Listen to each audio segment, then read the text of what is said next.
俄乌开战以来，俄罗斯的空军损失严重，乌克兰为何有好的势头？中美俄空军三足鼎立的情况下，中国该怎么谋求自己的发展出路？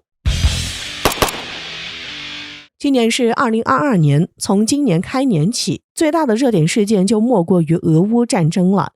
俄乌战争目前已经打了将近5个月了，双方你来我往的，中间也有过谈判，但是没有得到很好的解决。俄罗斯此次长达几个月的战争中损失惨重，损失了多少架飞机？俄罗斯难道还撑得住？据不完全的统计，俄罗斯此次已经损失了32架战斗机、43架各型直升机。如果从攻击机和战斗机的数量来看，俄罗斯空天军损失的数量已经接近投入战场总数的 20%，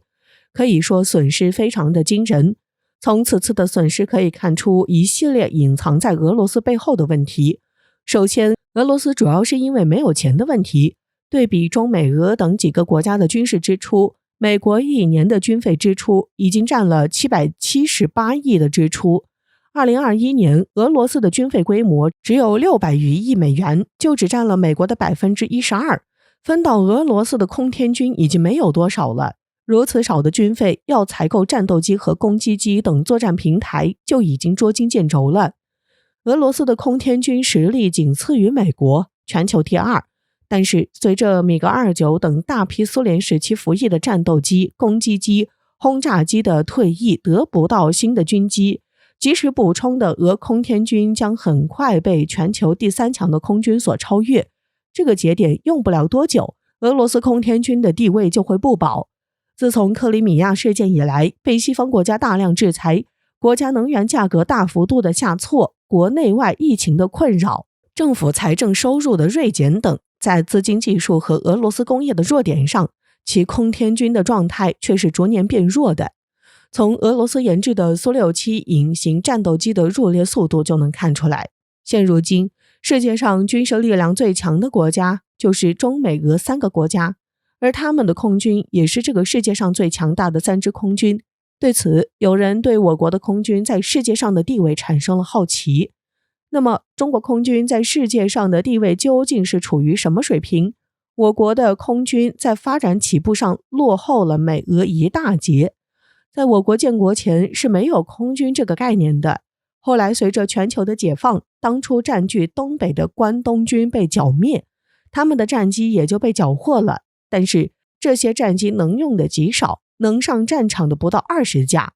因此，为了确保中国的防空，我们便开始从国外购置战机。当然，一味的从国外买是不行的，毕竟无法做到核心技术的自主研发，未来的国防必然会受制于人。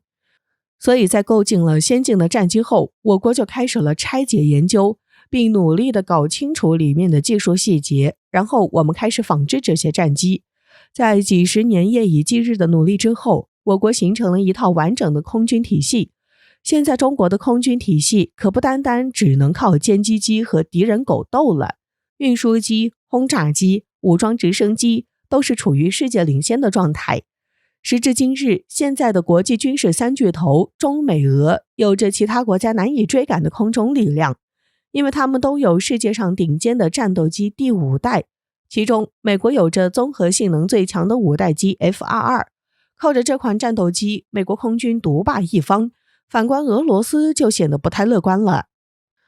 俄罗斯的苏57因为设计理念不符合现代作战需求，因此5代机属于3国中垫底的存在。而我国的歼20质量差不多在全球第2，在空军的规模上，我国也是相当的强。虽然我国建国的时候战机数量只有几十架，但经过几十年坚持不懈的追赶，当然没有经过硬碰硬的对决，是很难分出军事实力的胜负。而真正的战争可不是纸面上的数据，一旦开战，比拼的不单单是军队的实力，还有军队背后国家的国力。从俄乌开战以来，俄军的火力打击情况看，俄军的轰炸能力跟美军相比简直不值一提。据美国国防部统计数据，从2月24号俄罗斯军队在乌克兰执行特别军事行动以来，俄军已经向乌克兰发射了2014枚导弹，相当于俄军平均每天发射约20多枚导弹。即使是加上俄军投放的电视和激光制导的战术空地导弹，平均每天扔1000枚精确制导弹药。再看看美国，在2003年的伊拉克战争中，开战14天，美国海空军战机就投下了14000枚精确制导炸弹和750多枚战斧式巡航导弹，平均每天扔1000枚精确制导弹药。这个数量就很说明问题，要想在战争中获得摧枯拉朽的胜利，至少空军每天扔1000枚，甚至2000枚以上的精确制导弹药，而且要连扔至少半个月甚至1个月以上。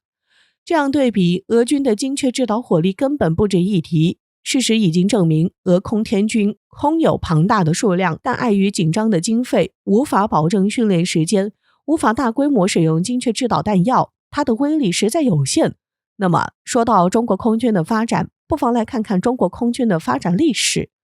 外媒一直认为中国空军的武器装备相对落后，与主要的军事强国存在代沟。中国开始自上世纪90年代初开始，中国启动空军现代化的计划，旨在打造一支能执行多重任务、可实施精确的打击，并具备有效防空、反导以及预警能力的现代化空中力量。武器装备发展取得突出成就。外媒称，中国空军实际并不缺乏开放基因。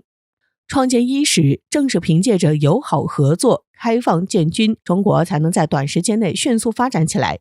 近年来，中国空军更是加快步伐，中外空军联演联训进入快车道，从中俄和平使命联演到中巴雄鹰、中泰鹰击的系列训练，中外空军在交流中互学互鉴能力不断的提升，总体的战力跨越式的发展。